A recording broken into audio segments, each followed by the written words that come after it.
Finally જમીને નીકળી ગયા હતા ત્યાંથી. પછી આપણે હોટલ બુક કરી છે. હોટલમાં આપણે એક રૂમ રાખી છે કેમ કે હું અને સંદીપ બે જ આવ્યા હતા એટલે. હલો ફ્રેન્ડ, આવી ગયો છે આપણો નવો બ્લોગ. તો આજે આપણે જઈએ છીએ દ્વારકા. તો આપણે 11:30ની ટ્રેન છે તો આપણે અત્યારે નીકળીએ છીએ સ્ટેશને જવા માટે. તો આગળ બ્લોગમાં કન્ટિન્યુ રહેજો. હું અને મારો ફ્રેન્ડ સંદીપ બંને જઈએ છીએ. ફાઇનલી આપણે નીકળી ગયા છીએ સ્ટેશને જવા માટે. તો તમે જોઈ શકો છો કે આપણે જઈએ છીએ સ્ટેશને અત્યારે. આપણે હવે સંદીપના ઘરે ગાડી મૂકી દીધી. આપણે હવે રિક્ષામાં જવાનું છે એટલે બહાર રોડ લગીને જઈએ છીએ. તો આગળ બ્લોગમાં કન્ટિન્યુ રહેજો. અને જોઈ શકો છો કે આ આપણે ચાલીને જઈએ છીએ અત્યારે. તો આપણને હાલમાં આપણા પપ્પાની જ રિક્ષા મળી ગઈ છે. તો આપણને પપ્પા મૂકવા આવે છે. ફાઇનલી આપણે પહોંચી ગયા છીએ અત્યારે રેલવે સ્ટેશને. તો હવે આપણે સીધા જવાનું છે ટિકિટ બાળીએ. ટિકિટ લેવાની છે પછી બેસીશું, રાહ જોઈશું ટ્રેન આવે એની. જોઈ લો તમે, હા છે અમારું બોટાદનું રેલવે સ્ટેશન. અત્યારે રિનોવેશન થયું એટલે એન્ટ્રી અંદર જવા માટે.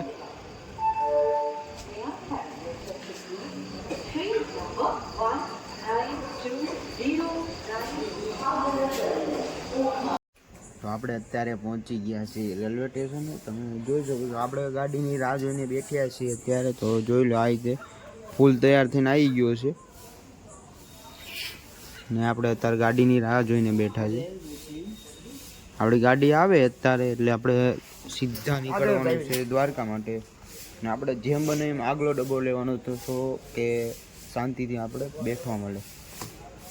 તો અમારા બ્લોગમાં આગળ કન્ટિન્યુ થજો.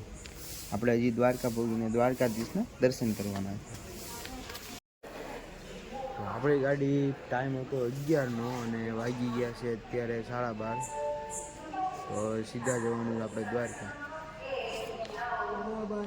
સંદીપ કેટલા વાગ્યા?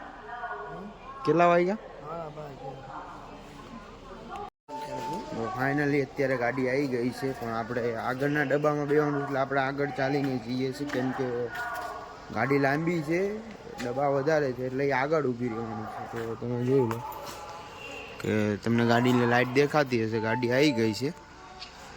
પેસેન્જર બહુ છે ને એટલે ગીર્દી નહીં થાય એટલે આપણને શાંતિથી જગ્યા મળી જાય છે. તો એ સેફટીવાળો આપણે ડબ્બો ગોતવાનો હોય.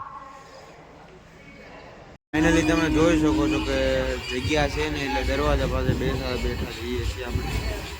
તો આપણે ટ્રેનમાં બહુ બ્લોગ નહીં ઉતરે કેમ કે આપણે જગ્યા એવી મળી છે ને એટલે જો જગ્યા સારી હોય તો બ્લોગ ઉતારે જ આગળ. અમારા બ્લોગમાં આગળ કન્ટિન્યુ રહેજો. જો જગ્યા મળશે તો આગળ બ્લોગ કન્ટિન્યુ કરશું, નકર સીધા દ્વારકા જઈને. ટ્રેનમાં ઠંડી બહુ છે એટલે આપણે બધા સ્વેટર પહેરીને બેસી ગયા છીએ.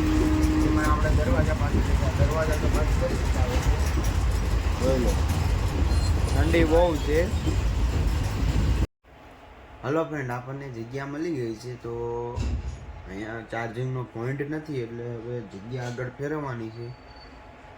તો જેવો દિવસ પડશે આગળ સ્ટેશન આવશે જ્યાં ગાડી ઊભી રહેવાની હશે, ક્રોસિંગ કે અથવા હોલ્ટ હશે ત્યાં આપણે જગ્યા ફેરવી લઈશું. અત્યારે તો આપણે વાંકાનેર પહોંચ્યા છીએ હાલ તો, અને જગ્યા મળી છે આપણને. જોઈ લો, વાંકાનેર હજી અડધી કલાક ગાડી ઊભી રહેવાની છે. જોઈ લો. Hello friend, good morning. અત્યારે વાગી ગયા છે સવારના 7 અને આપણે જાગી ગયા છે. આપણે વાંકાનેર પછી સૂઈ ગયા હતા એટલે બધાને મારા તરફથી ગુડ મોર્નિંગ. તો ફાઇનલી આપણે અત્યારે રેલવે સ્ટેશને પહોંચી ગયા છીએ દ્વારકાના. હવે આપણે અહીંયાથી રિક્ષામાં બેસી દ્વારકા મંદિર બાજુ જવાનું છે. પછી ત્યાં 2 દિવસ હરશું ફરશું અને કોઈ પણ ત્યાં સારી હોટલ ત્યાં રહેવાનું. જોઈ લો તમે, આપણને હાલ તો રિક્ષા મળી ગઈ છે અને આ જો ચશ્મા વચમાં ચડાવીને રેડી થઈ ગયો છે. થોડો દ્વારકાનો વ્યૂ છે, તમે જોઈ લો કે આપણે આ રસ્તેથી જવું પડે છે દ્વારકા મંદિર માટે. હાલ આપણે મંદિરે ગયા પણ મંદિર બંધ હતું એટલે હવે કાલ દર્શન કરવાના છે. તો જોઈ લો, મંદિર બંધ છે એટલે ભક્તો બધા નીચે જઈ રહ્યા છે પાછા. 5 વાગે મંદિર ખુલે. આપણે કાલ દર્શન કરશું. આપણે બીજું ફરવાનું છે, ફરી લઈએ. ચાલો આગળ બ્લોગમાં કન્ટિન્યુ રહેજો. આપણે હાલ છે ગોમતી ઘાટ નદી. આપણે અહીંયા આંટો મારવા માટે આવ્યા છીએ, ફરવા માટે અત્યારે નથી આવ્યા. ફાઇનલી આપણે અત્યારે ગોમતી ઘાટની જે જગ્યા પહોંચીને આવ્યા છીએ અને હવે અત્યારે હોટલમાં આપણે ગુજરાતી થાળી મંગાવી છે. તો જોઈ લો, હું અને સંદીપને ગુજરાતી થાળી ખાઈને પાછા ફરવા જઈએ. આગળ બ્લોગમાં કન્ટિન્યુ રહેજો. ફાઇનલી જમીને નીકળી ગયા હતા ત્યાંથી. પછી આપણે હોટલ બુક કરી છે. હોટલમાં આપણે એક રૂમ રાખી છે, કેમ કે હું અને સંદીપ બે જ આવ્યા હતા. એટલે હોટલ જોઈ લો તમે કે ખાલી એક રૂમ છે અને જોઈ લો એસી વાળી રૂમ રાખી છે આપણે. જો આપણે બહારનો વ્યૂ દેખાડ દો તમને.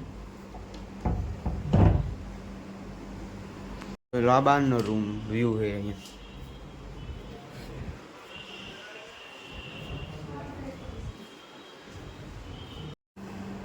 હલો ફ્રેન્ડ, અત્યારે વાગી ગયા છે 4 અને જે આપણે બ્લોગ ચાલુ હતો એ બ્લોગ હું અત્યારે એન્ડ કરું છું, કેમ કે એક બ્લોગમાં તો બધું આવી જવાનું નથી. એટલે અમારા વિડીયોને લાઈક કરજો, ચેનલને સબસ્ક્રાઈબ કરવાનું ભૂલતા નહીં. જય માતાજી, જય મેલડીમાં, જય દ્વારકાધીશ.